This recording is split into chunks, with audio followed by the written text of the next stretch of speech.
더불어민주당의 새 지도부를 뽑는 전당대회가 이제 딱 하루 앞으로 다가왔습니다. 홍영표, 송영길, 우원식 3파전 구도 속에 누가 집권 여당의 당권을 잡을지 관심이 쏠리고 있습니다. 국회에 나가는 취재기자 연결합니다. 우철희 기자. 네, 국회입니다. 예.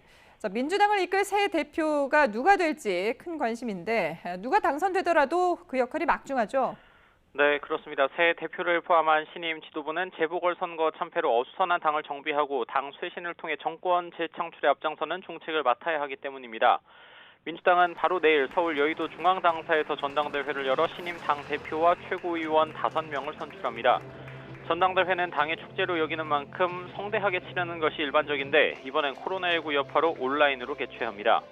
최대 관심인 당대표는 친문 핵심으로 손꼽히는 홍영표, 상대적으로 개파색이 옅다고 평가되는 이른바 86그룹의 맏형 송영길, 제야 운동권 출신의 우원식 후보가 맞붙습니다. 최고위원 후보로는 강병원, 황명선, 김용민, 전혜숙, 서삼석, 백혜련, 김영배 이렇게 7명이 출사표를 던졌습니다. 최고위원 1명은 여성 몫이 보장됩니다. 당권 주자 3인방은 지난 2주간에 걸쳐 저마다 당 혁신과 정권 재창출을 이룩할 적임자를 자처하면서 치열한 경쟁을 펼쳐왔습니다.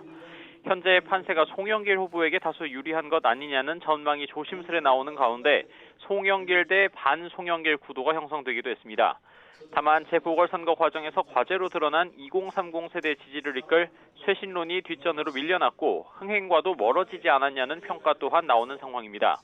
이와 함께 당의 원내사령탑으로 친문 핵심인 윤호중 의원이 선출된 상황에서 당의 투톱이 모두 친문 핵심으로 꾸려질지 아니면 견제 심리가 작용할지도 관심입니다.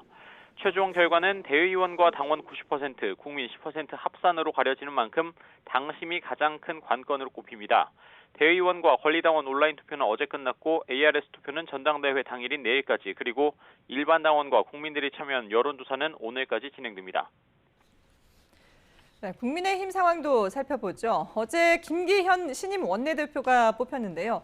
그래서 함께할 새로운 당대표는 누가 될지 더욱 관심이 쏠리고 있죠. 네, 그렇습니다. 김기현 신임 원내대표는 어제 결선 투표에서 70%에 육박하는 압도적인 지지율을 기록할 만큼 당내 의원들의 든든한 지지를 받아 당선됐습니다. 하지만 영남 출신의 4선 의원인 만큼 다음 달 있을 전당대회에 누가 새 대표로 뽑힐지 관심으로 떠오른 상황입니다. 당의 투톱이 모두 영남 출신으로 선출되면 최근 일고 있는 이른바 도로 영남당 논란이 더욱 가열될 수 있기 때문입니다. 당권 판도도 요동치고 있습니다. 원래 내년 대선에 나설 후보를 뽑는 경선을 공정하게 이끌 관리형 대표가 필요한 상황에서 재보선 승리의 주역 가운데 한 명인 주호영 전 원내대표가 적임자로 거론이 됐습니다. 하지만 전국 정당화, 특히 수도권 표심을 잡기 위해 당 대표는 비영남 출신이 맡아야 한다. 그래서 나경원 전 원내대표 등판 논의까지 제기되는 상황입니다. 이런 가운데 김기현 신임 원내대표가 헤쳐나가야 할 상황도 그리 녹록지가 않습니다. 일단 국회 상임위원장 배분체 협상과 국민의당과의 합당 문제, 그리고 내년 대선과 새 지도부 선출 등이 최우선 과제로 꼽힙니다. 먼저 상임위원장 배분 문제는 민주당이 법제사법위원장 자리를 내놓지 않으면 다른 상임위원장도 받지 않겠다고 엄포를 놓은 상태지만 민주당 또한 법사위원장을 내줄 생각이 없어서 강대강 대치 가능성이 또다시 제기됩니다.